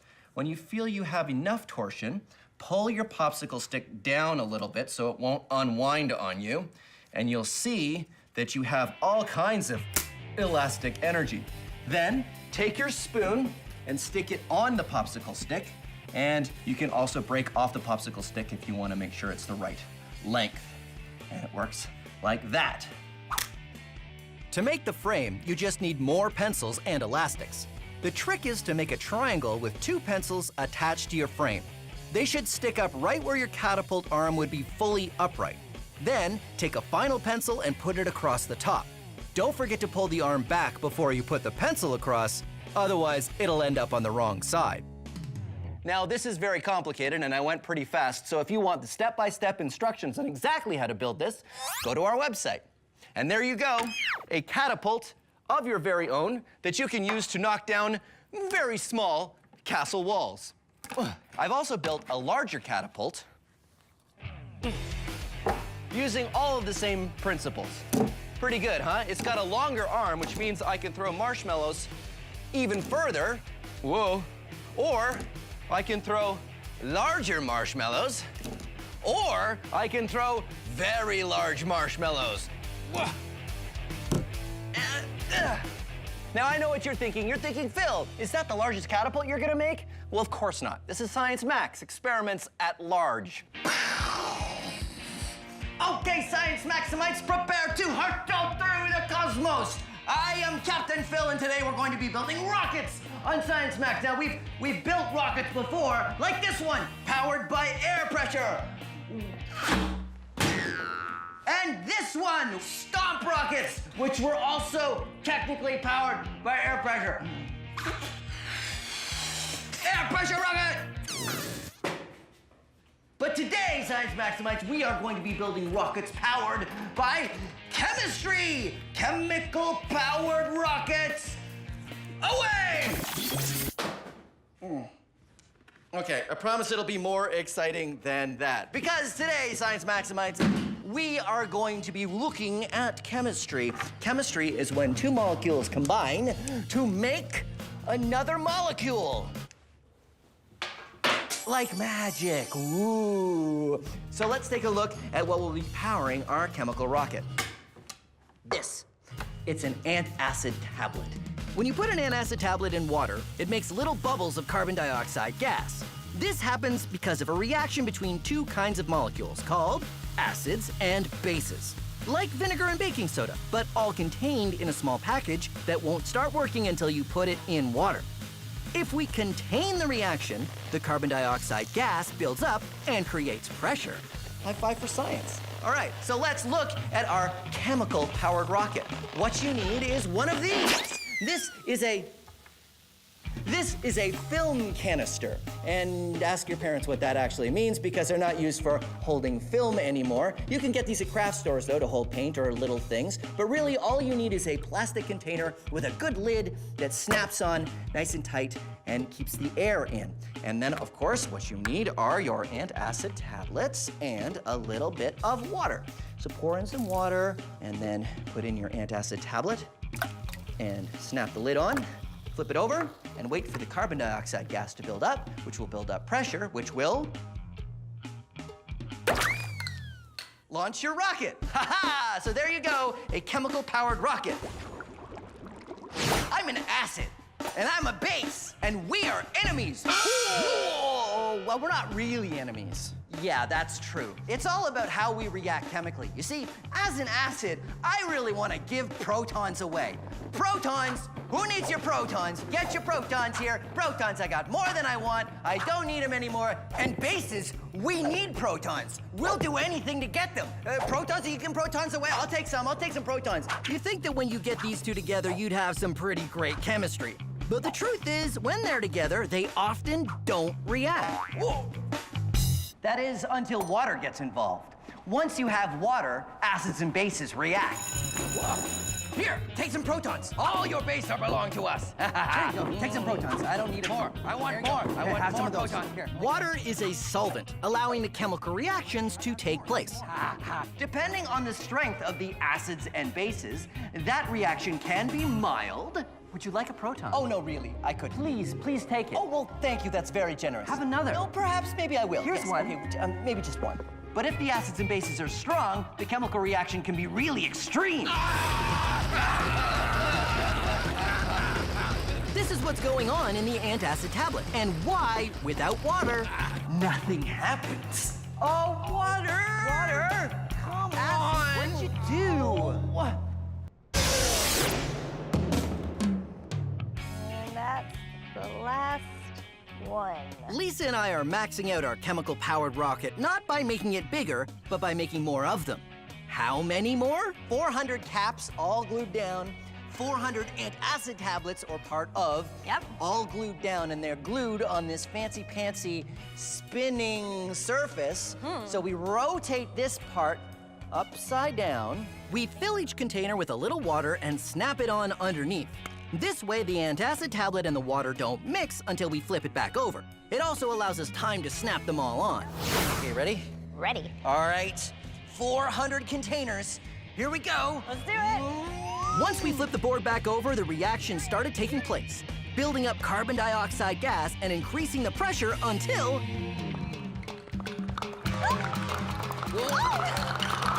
What do you think?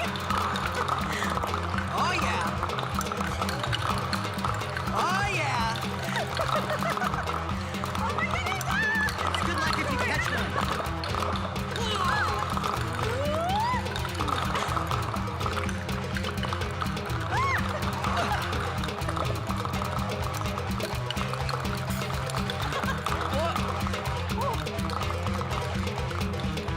Wow, that one went really high. Awesome! That totally was great. Wow. Okay, so high fives on that. Yep. That worked spectacularly. That was awesome. So we've done this. Let's go bigger. Let's go bigger. Bigger. Okay. So let's go and we'll clean this up afterwards. Yeah, okay. let's do it. Okay, let it go. Whoa. Whoa. This is a balloon, and this is an orange. When you put them together, a chemical reaction happens. How'd you go in there for a minute, didn't I? No? No? All right. Well, you can actually do a chemical reaction between a balloon and an orange. You see, balloons are made of latex, which is a kind of polymer that's very, very stretchy. And orange peels contain a chemical called limonene. Limonene breaks down latex.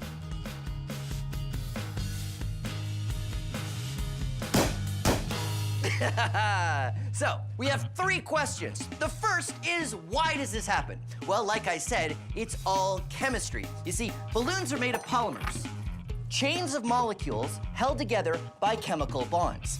A limonene molecule attacks those bonds. Nom nom nom, nom nom nom, nom nom nom, delicious. And breaks it, that separates the polymers, and that pops the balloon. But remember, it only works with natural latex. So make sure you're using natural latex balloons. Second question, why do they call it limonene when it's in orange peels? I mean, yes, it's in lime peels and lemon peels, but the chemical itself smells like oranges. They should call it orangenine or citrus fruitinide or... Anyway, third question, should we max it out? Of course we should, come on. 200 balloons versus 2 bottles of limonene. Ready? Go!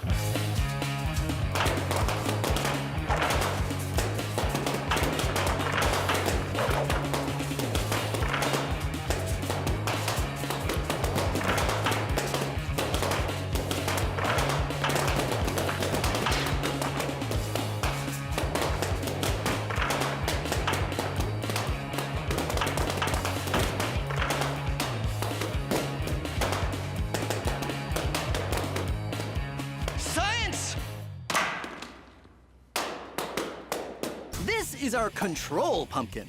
A control in science means a version you don't experiment on, so you can compare the results of your experiment. So this is what a pumpkin does when dropped with nothing to cushion the fall. Jenna and I really have our work cut out for us because a pumpkin has a lot more mass than an egg, which means it's going to be much harder to stop once it's moving. So now all we have to do is come up with a couple ideas to stop that from happening. All right, let's do it. Science. Yeah. You want the best material around? Well, you come to the right place. I've got them all. I got you flubberoid, magnoplex, flexoweed, pastotherm, bluebifoam. You need hydrogelatinous substrate? I got it. But you know, all those fancy materials are nothing compared to the good old-fashioned spider web. Huh? Hey, where's Gary? Ramona, Gary got away again. You know, people ask me, Sal, is it true spider webs are stronger than steel? And I tell them, It depends. When you look at a rope or a thread or a fiber, you talk about its tensile strength or its ability to withstand force before breaking. But you're comparing different things, so you have to compare them by thickness. So if you're comparing a steel cable to a spider web of the same thickness, then yes, steel is stronger. But spider web is 6 times lighter than steel. So if you are measuring strength to weight, spider web wins every time. Gary! So why don't we build more things with spider web? Well, for one thing, it's sticky and difficult to work with. Almost finished knitting this spider web sweater.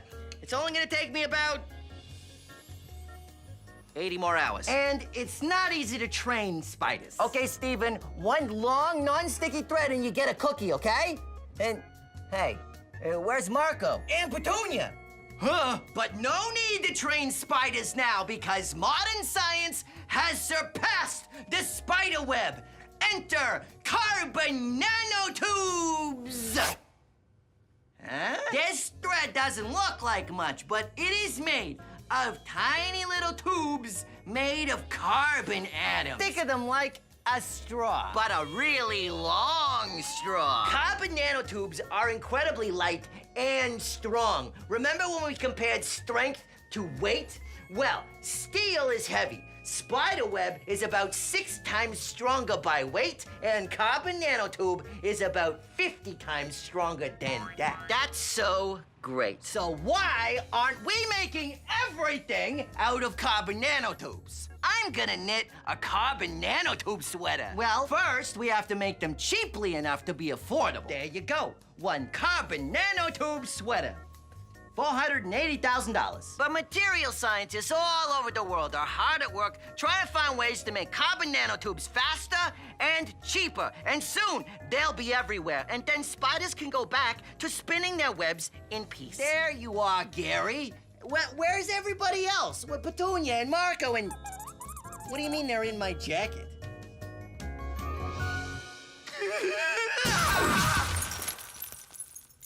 Now it is time to talk about an amazing natural polymer. It is hagfish slime?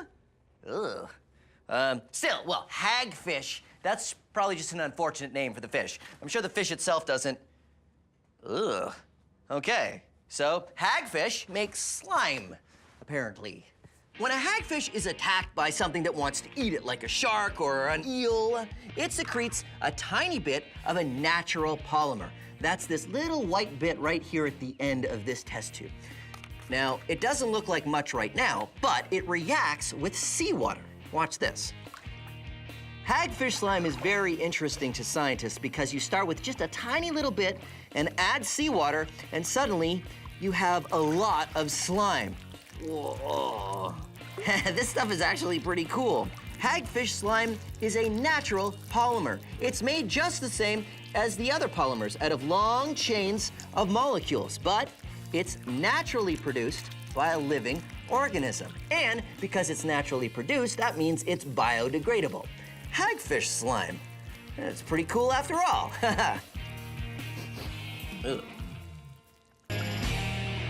Foam. Foam. Foam. How can they all be foam? Well, foam usually means something to do with bubbles. There's all kinds of solid foams out there, and they can be squishy or not squishy. And they're usually light. Air is an insulator. That means it does not conduct heat or cold very well. You see, I cannot tell this ice is cold until I get my finger really close to it. Yeah, there it is. There, I feel it. And because foam is full of air bubbles, it makes a great insulator. That's why we make coolers out of foam. So what's the best, most advanced foam out there?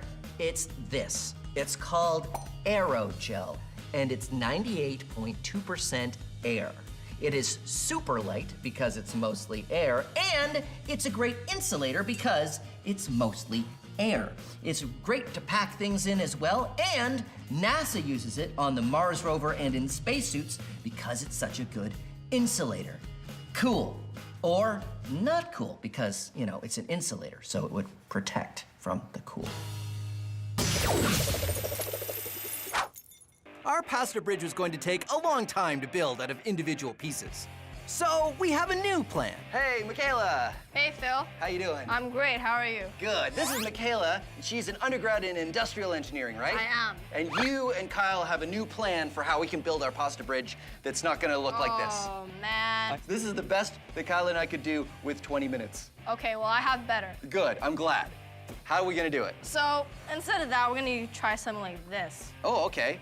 This is sort of like a giant burrito kind of thing, right? Yep, But we're going to build the bridge out of this. exactly. We're gonna make it longer, though? Yep, we're gonna make it 8 feet long. We have this long pole, right? Yep. And we have sheets of this pasta. We're gonna put them on the diagonal, Okay. and we're gonna roll it, but we're gonna start from this corner, and we're gonna keep rolling. And don't All forget right? to add water. And we gotta add water. I'll add the 'cause- water. Okay. Adding water, just like this? Yep. It helps the pasta to stick together. So as we're rolling, we're rolling, we're rolling. We're gonna keep doing this with a bunch more sheets so that it gets really, really long, like 8 feet long. And when we're finally done rolling, we gotta spray it with some varnish, Yep. and so that it all holds together. Great, and then it's gonna be about this thick Yeah, when we're finished with it. exactly. This is going to be one of the parts of the deck of our bridge. Great, so each one of these large pieces is gonna be like one single strand of pasta, and the little bridge will be. Yeah, We need a lot of these. a lot. A lot. Yeah. Still, it's a lot faster than doing it piece by piece with just the spaghetti. Oh.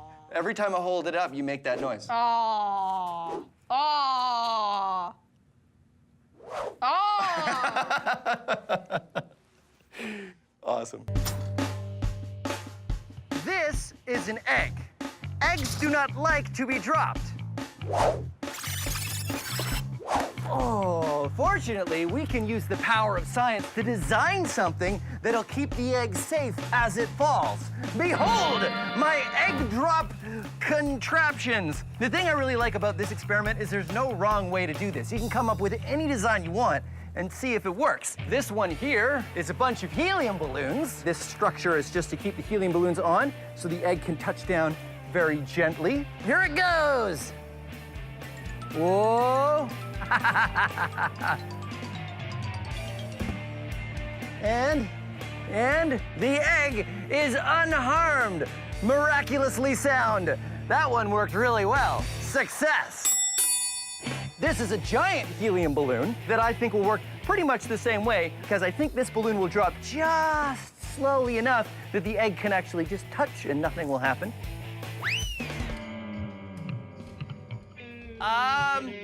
So that didn't work. And then there's this one, which has no slowing at all. It's all designed to just absorb the impact. And the idea is that the cone will crumple and absorb the force when it hits the bottom. Oh, no! Oh, no. I think it would have worked if it hadn't turned in the air, but it did, and, well, I guess the egg is completely broken. So I'd call that one a fail. This one is the parachute. You see the egg has been nestled into this foam container, and this is a parachute that will hopefully slow the egg down. Woo! Uh-oh. Whoa. Over, good. And that one seemed to work well. Yep, the egg is totally fine. The parachute worked. All right, egg drop experiment, totally fun experiment to do, but the question is, how do we max it out? And the answer is pumpkin drop. Same thing, except with a pumpkin instead of an egg. Come on. Okay. All right, pumpkin drop with everything attached all at once. Okay, here we go. Ready? 1, 2, 3. So what we've learned from this is the heavier something is, the more force is acting on it from gravity, which means the harder it is to slow down when it's falling. Okay, fair enough. You win this one, gravity, but I'll beat you next time. I'm gonna get a broom. Phil's weight on 2 toilet paper rolls.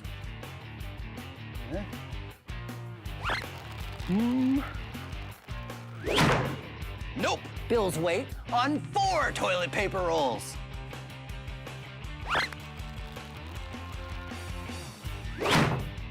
Nope. Phil's weight on 6 toilet paper rolls.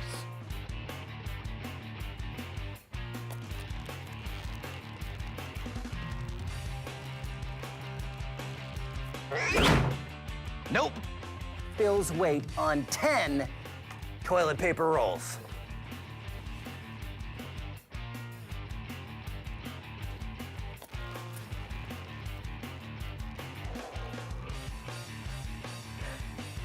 Uh-oh.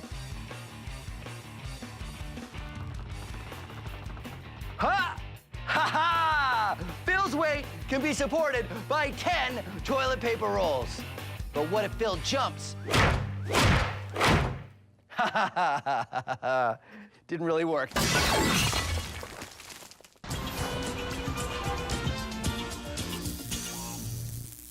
That's good, Ramona. Put it in the background. Put the sign in the background.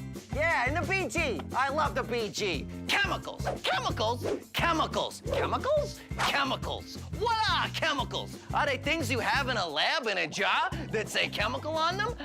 Well, yes. But if that's all you think chemicals are, then you need to know your chemicals. Turns out the stuff in the jar is a chemical, but the jar itself also made of chemicals. The table I'm putting it on, made of chemicals. My lunch, chemicals. Roller skate, chemicals. My jacket, chemicals. This guitar, chemicals. My shoe, chemicals. This watch, chemicals. This fish, chemicals. Chemicals. Chemicals. Chemicals. Chemicals. Me, chemicals. You, chemicals. Ramona, chemicals. No, I said your chemicals. Never mind. This is it. The periodic table of the elements. All matter in the universe is made up of these pure elements. They go together in different ways to make up everything. All matter. Think of it like building blocks. These little atoms are some of the elements on this periodic table. You got 1 oxygen, 2 hydrogen, bam, you got a water molecule. 1 carbon, 2 oxygen, hey, it's carbon dioxide. 2 carbon, 2 oxygen, 4 hydrogen, skadoosh, vinegar. 1 sodium, 1 chlorine, hey, that's salt. All matter in the universe is just the stuff on here combining into these. And now, you know your chemicals. Sugar. All right, Talina, you ready? Yep. You're gonna pour all your baking soda in the fish tank, and I'm gonna pour the vinegar into this bucket, because you don't wanna pour them together right away. Okay, you ready? Yep. Okay, go for it.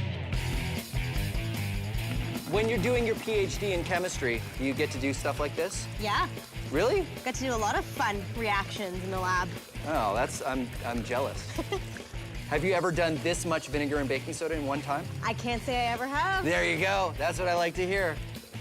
I already put the soap in the bucket so it would mix with the vinegar when I poured it in. Are you done your baking soda already? I am. I'll pour faster.